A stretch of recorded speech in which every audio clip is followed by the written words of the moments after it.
יברכך אדוני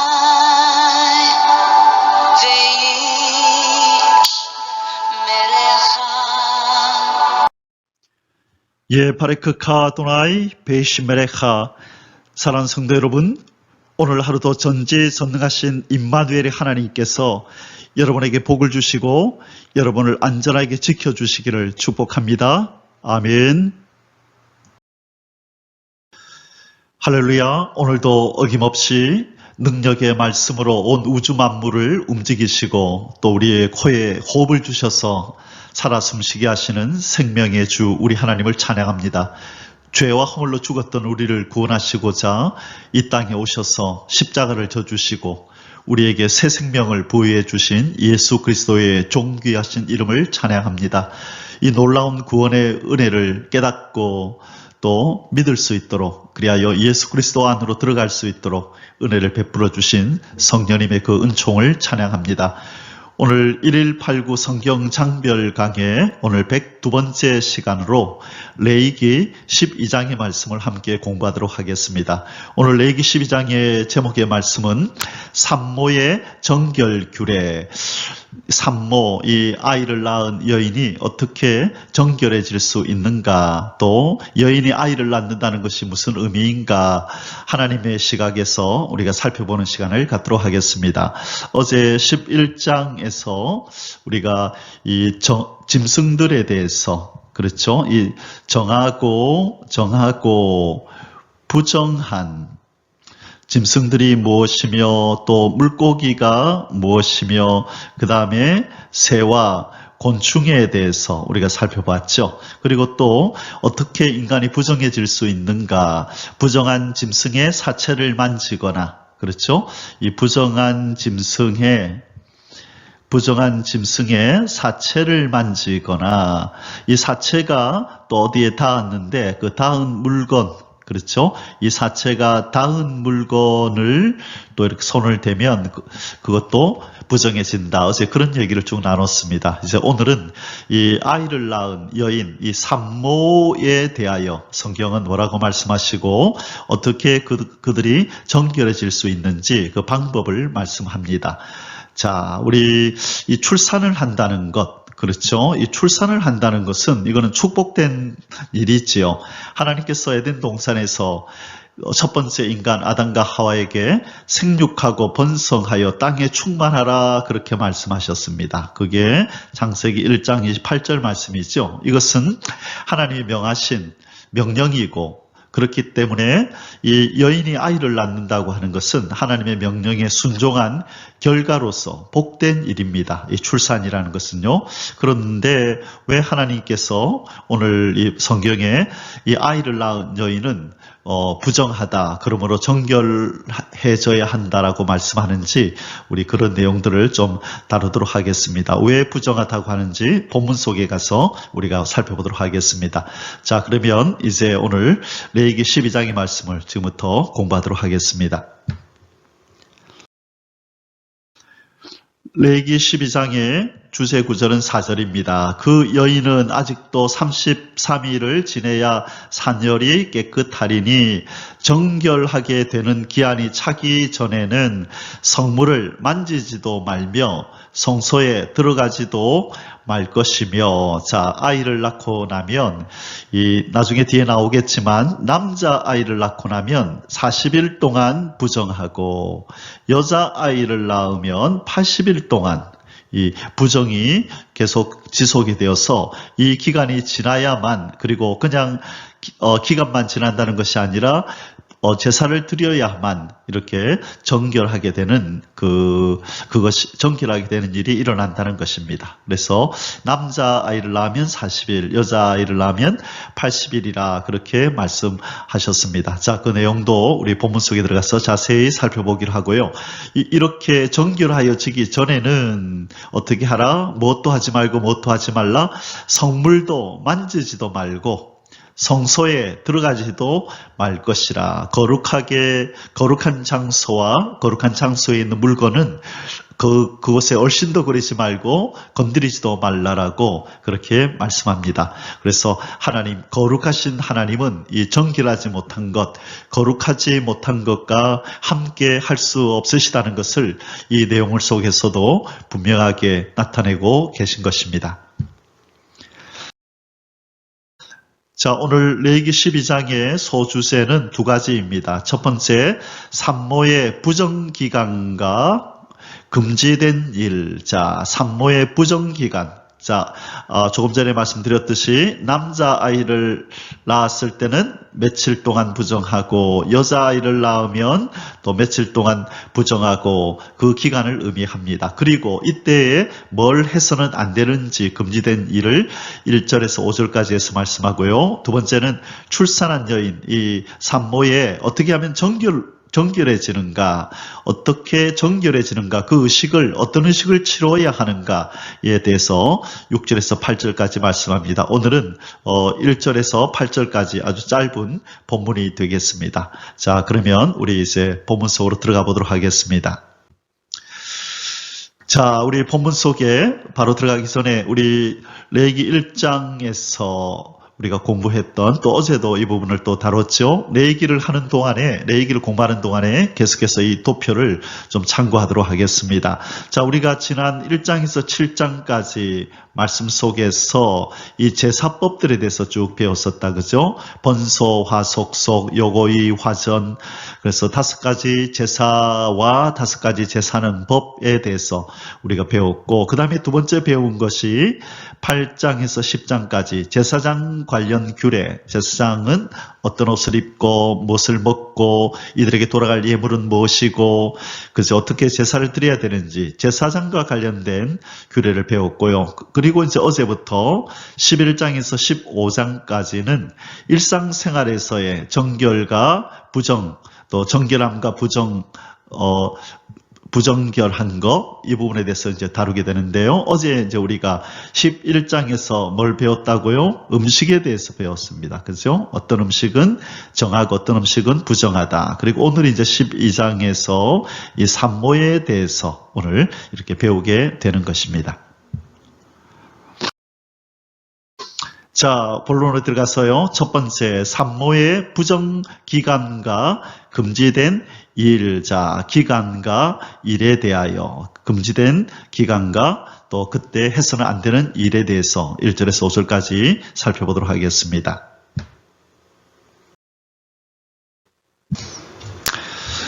자, 1번. 남자아이를 낳은 산모의 경우. 자, 남자아이를 낳았을 경우에 부정기간은 얼마나 되고 또 금지된 일은 무엇인가 살펴보겠습니다.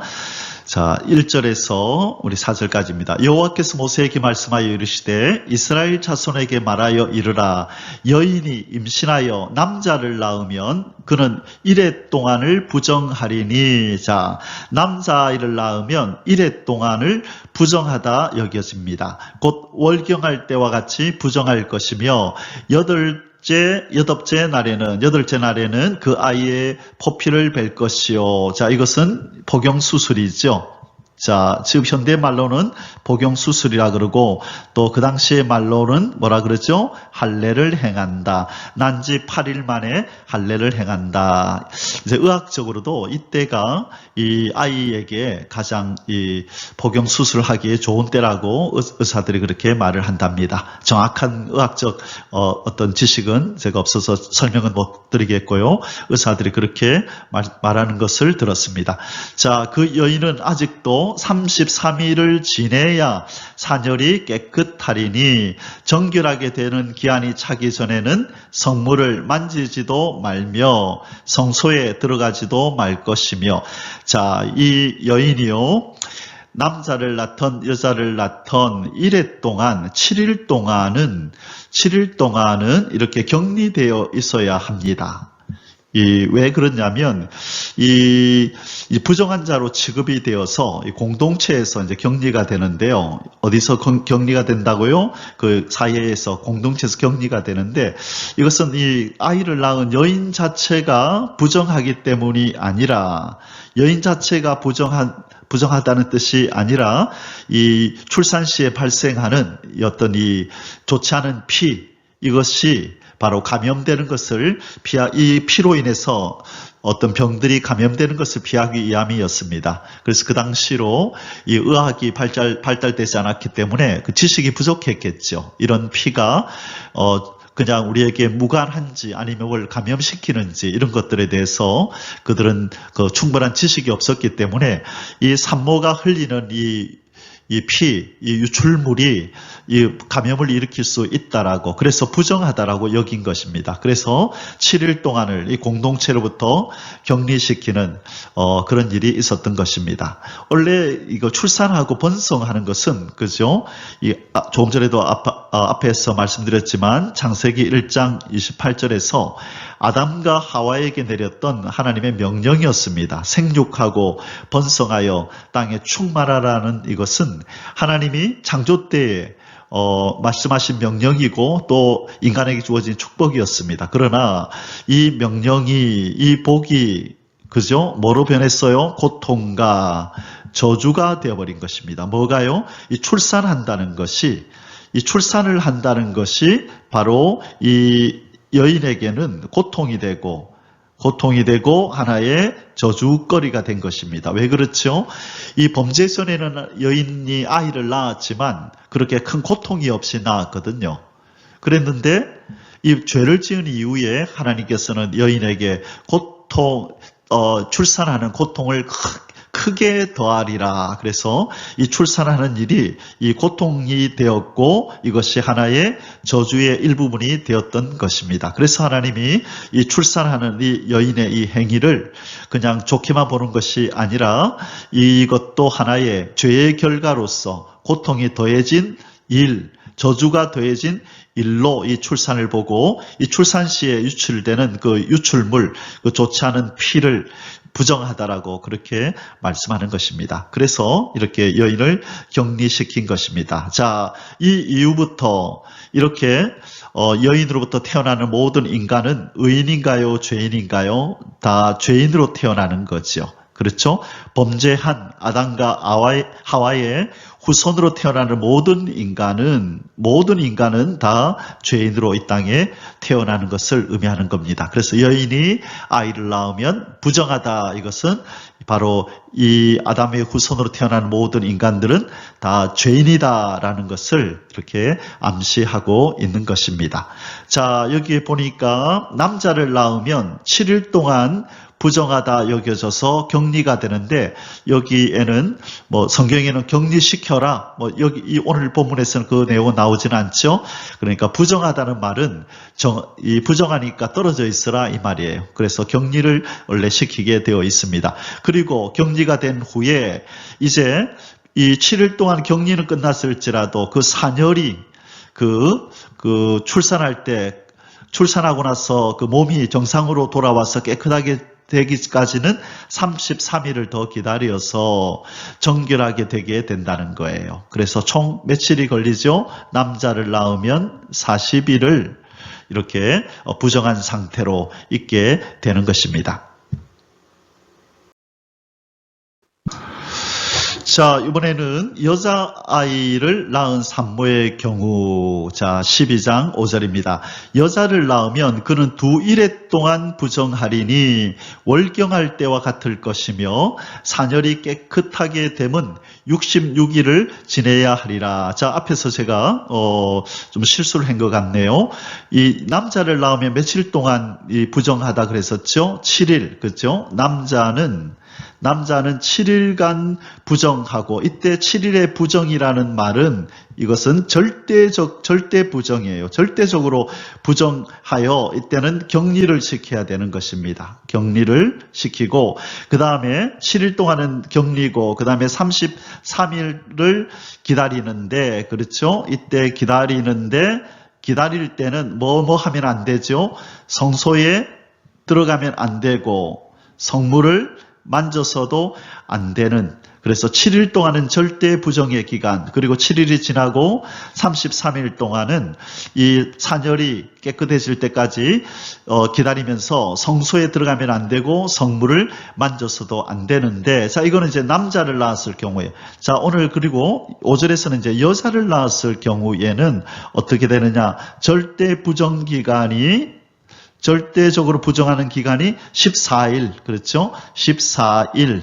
2주다, 그죠? 2일에 했으니까 14일은 절대적으로 부정기간이고, 그러면 아까 남자의 7일의 2배다, 그죠? 그리고 나서 기다리는 때도 산열이 깨끗해질 때까지 기다리는 것도 이것의 2배가 되겠네요. 그래서 이제는 33일이 아니라 66일이라고 돼 있죠. 자, 66일 동안은 이것은 기다리는 때인 것입니다. 자, 산혈이 정결해질 때까지 33일을 기다리는데, 이때는 동일하게 뭐 못하고 뭐 못한다?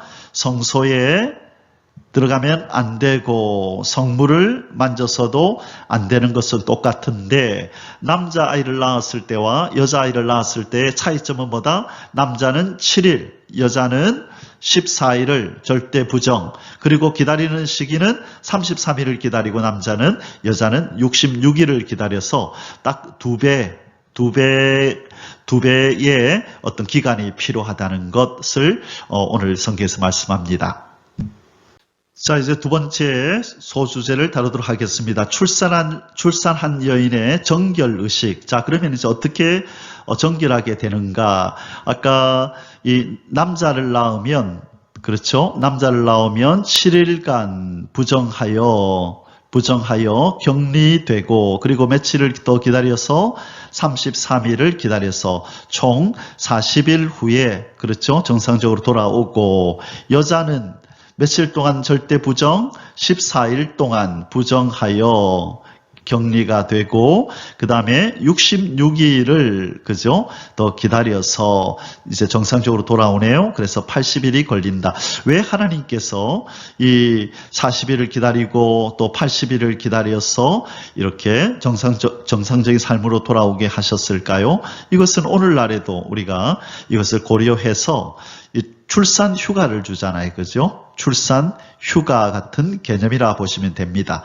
그래서 아이를 낳은 후에 충분히 휴식할 수 있도록, 충분한 휴식을 하나님께서 그 여인에게 주시는 기간이다. 그래서 우리가 부정적으로만 생각할 것이 아니라 하나님께서 아이를 출산한 이 여인에게 충분한 휴식의 시간을 주는 것이 바로 정결 기간이다. 그렇게 여기면 되겠습니다. 자, 그러면 이 날짜가 남자를 낳고 40일, 여자아이를 낳고 80일이 지나면 무조건 정결해지느냐? 아니고 바로 이제 제사를 드려야 된다는 것입니다. 그 얘기가 바로 6절에서 8절까지 나옵니다. 자, 한번 살펴보겠습니다.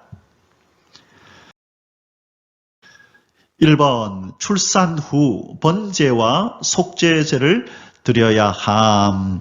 자, 이 번제는 우리가 어떤 정신으로 드리는 거였죠? 감사, 그죠? 주로 은혜에 감사하여. 그러니까 이 새 생명을 주신 것에 대해서 감사하고, 그러나 그 출산으로 인하여 부정하여졌으니까 그 부정을 사하는 이 속죄제를 드리는 것입니다. 부정을 제거하는 속죄제를 드리는 것이다. 그렇게 이해하면 되겠습니다. 자, 6절에서 7절. 아들이나 딸이나 정결하게 되는 기간이 차면 그 여인은 번제를 위하여 1년 된 어린 양을, 자, 번제를 위해서는 1년 된 어린 양을 가져오고, 속죄제를 위하여는 집비둘기 새끼나 산비둘기를 해망문 제사장에게로 가져갈 것이요. 자, 속죄제를 위해서는 집비둘기나 산비둘기를 가져오라. 자, 이렇게 구분해 뒀다, 그죠? 번제를 위해서는 뭘 가져오고? 어린 양. 자, 1년 된 어린 양을 가져오고, 그 다음에 속죄죄를 위해서는 비둘기, 집비둘기든 산비둘기, 집비둘기 새끼나 산비둘기를 가져와라. 그래서 비둘기를 가져오라고 말씀했습니다. 그래서 번제 제물로 어린 양을 바치고 속죄 제물로 비둘기를 바쳐라. 자, 제사장은 그것을 여호와 앞에 드려서 그 여인을 위하여 속죄할지니 그리하면 사녀리 깨끗하리라. 이는 아들이나 딸을 생산한 여인에게 대한 규례니라. 자, 아까 그 정결하게 되는 기간, 기다리는 기간은 2배나 차이가 났는데 제물을 드리는 것은 차별이 없네요. 그죠? 동일합니다. 남자아이를 낳았든 여자아이를 낳았든 번제 제물로는 1년 된 어린 양을, 속죄 제물로는 집비둘기 새끼나 산비둘기를 가져오면 됩니다. 동일하다. 그렇게 말씀하고 있습니다. 자, 그렇다면 이 산모 중에서도 경제적인 여유가 없는 사람들이 있잖아요. 우리가 앞서서 이 제사를 공부할 때도 이 예물을 드리라고 하나님이 분명히 명시해 주셨는데 소, 양, 염소, 비둘기 그러다가 그죠? 더 그 경제적으로 어려워서 이런 예물을 준비할 수 없으면 고운 가루라도 드리라 그랬는데 오늘 이 정결 의식을 위해서도 마찬가지입니다. 1년 된 어린 양을 이 번제로, 그렇죠? 집비둘기나 또 그냥 산비둘기를 이 속죄 제물로 드려야 되는데 그것도 내기가 어려운 사람이 있을 거 아니에요? 그래서 이번 경제적으로 어려운 산모를 위한 번제와 속죄 제물, 그것이 뭘까요? 한번 보겠습니다. 그 여인이 어린 양을 바치기에 힘이 미치지 못하면 산비둘기 2마리나 집비둘기 새끼 2마리를 가져다가 하나는 번제물로 하나는 속죄 제물로 삼을 것이요.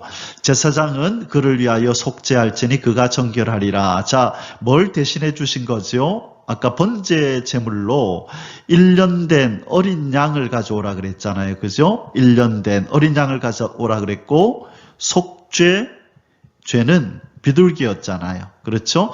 그런데 이 어린 양을 가져오기가 힘든 거예요. 비둘기는 그냥 한 마리 잡아서 가져가든지 집에서 기른 거 가져가면 되는데 어린 양은 값이 나가잖아요. 그래서 이 어린 양 대신에 그냥 비둘기로 2마리 가져와라. 그래서 한 마리는 번제로 바치고 한 마리는 속죄제로 바쳐라. 그래서 어린 양 대신에 비둘기로 대신할 수 있도록 하나님이 이 긍휼을 베풀어 주신 거지요. 우리 하나님께서 긍휼과 자비를 베푸셔서 모든 이들이 다 이 부정에서 정결해질 수 있도록 이 정신이 바로 이 죄에서 구원을 받을 수 없는 이 죄값을 지불할 수 없는 이 죄인들을 위하여 하나님께서 긍휼과 자비를 베푸시는데 우리는 이 죄 사함을 위해서 어떤 것도 내어놓을 수 있는 것이 없었기 때문에 하나님이 친히 이 우리의 죄를 위하여 누구를 내어놓으시나요? 바로 예수 그리스도, 바로 하나님의 어린 양을 친히 하나님께서 예물로 이 땅으로 내려보내어 주셔서 이 가난하여 죄값을 지불할 수 없는 우리 죄인들을 위하여 우리 하나님께서 값을 지불해 주시는 이것을 여기서 미리 예표하고 있습니다. 너희가 가난해서 이거 할 수 없니? 그러면 이렇게 해라. 더 값진 것으로라도 분명히 속죄는 이루어야 한다. 그런데 우리는 너무나 큰 죄를 짓고 너무나 큰 부정한 자가 되었기 때문에 이것을 정결하게 하려면 엄청나게 큰 예물을 드려야 되는데 우리는 드릴 힘이 없었기 때문에 하나님께서 어린 양 예수 그리스도를 우리의 속죄 제물로 화목 제물로 내려주신 줄 믿습니다. 할렐루야. 우리 주님을 찬양하고 우리 하나님 아버지를 찬양합니다. 자, 오늘 우리 레위기 12장의 결론의 말씀을 맺도록 하겠습니다. 오늘은 1절에서 8절까지밖에 안 돼서 성경 공부가 짧아졌습니다. 자, 번제와 속죄제를 통해 정결케 된다. 자, 이 부정한 기간이 지나고 나면 번제를 드리고 그 다음에 속죄제를 드려서 이 정결함으로 나아가게 된다는 것입니다. 바로 이것은 예수 그리스도의 대속 사역을 예표하는 제사입니다. 바로 이 번제와 속죄제를 드리지 않으면 정결하게 되지 못한다. 그래서 오직 바로 이 속죄 제물 대신 예수 그리스도를 통해서만 이 절대적으로 부정한 그죠? 우리 인생은 절대적으로 부정한 자들이죠. 하나님의 법을 어긴 자, 출산 정도가 아니라 이 하나님의 법을 정면으로 어기고 그래서 하나님을 거역하고 하나님을 배반하고 떠난 이 절대적인 크나큰 죄인이죠. 이 죄를 사하기 위해서는 큰 제물을 드려서 속죄제를 드려야 되는데 바로 우리 힘으로 할 수 없기에 바로 예수 그리스도라는 속죄 제물을 보내셔서 우리의 큰 죄를 대속하셨습니다. 히브리서 1장 3절에 이는 하나님의 영광의 광채시요 누가요? 예수 그리스도가 바로 하나님의 영광의 광채시요 그 본체의 형상이시라 그의 능력의 말씀으로 만물을 붙드시며 자 우리 예수님이 말씀으로 만물을 붙들고 계신데요. 그리고 죄를 정결하게 하는 일을 하시고 바로 속죄 제물이 되셔서 그 내용은 어디에 나오죠? 로마서 3장 25절에 보면 우리의 속죄 제물이 되셨다. 힐라스테리온이 되셨다. 우리가 자주 이 부분을 보았었죠. 자, 죄를 정결하게 하는 일을 하시고 높은 곳에 계신 지극히 크신 이의 우편에 앉으셨느니라. 아멘. 자, 제사 제도 또 정결하게 하는 이 의식, 이 모든 것들이 누구를 지금 예표하고 상징하고 있다고요? 예수 그리스도, 우리를 정결하게 하시는 예수 그리스도를 예표하고 상징하고 있다는 것입니다. 그래서 우리가 레위기를 공부할 때뿐만 아니라 구약을 공부하면서 그 속에 숨겨져 있는, 가리워져 있는 예수 그리스도를 발견하고 그분의 아름다운 성품과 우리를 위한 구속의 사역을 찬송하고 노래하고 감사하며 찬양해야 될 줄 믿습니다. 아멘, 할렐루야. 자, 그러면 우리가 오늘 이 레위기 12장을 통해서 우리가 적용해야 될 영적 교훈은 무엇입니까? 바로 우리를 거룩하게 정결하게 해주신 예수 그리스도의 신부의 자격을 우리가 늘 생각하면서 그 자격을 우리가 이 몸에 이루고 이 수준에 이르도록 우리도 함께 성화의 길을 힘있게 걸어가야 된다는 것입니다.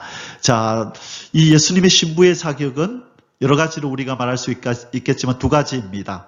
정결한 처녀가 되어야 합니다. 정결한 신부가 되고 처녀가 되어야 한다.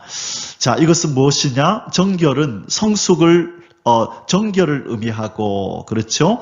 처녀가 된다는 것은 성숙함을 의미한다는 것입니다. 그러므로 우리가 신앙생활을 영위할 때에 첫 번째가 정결함, 거룩한 하나님의 사람이 되고 두 번째로는 이 처녀, 이 성숙한 이것은 처녀라는 거죠.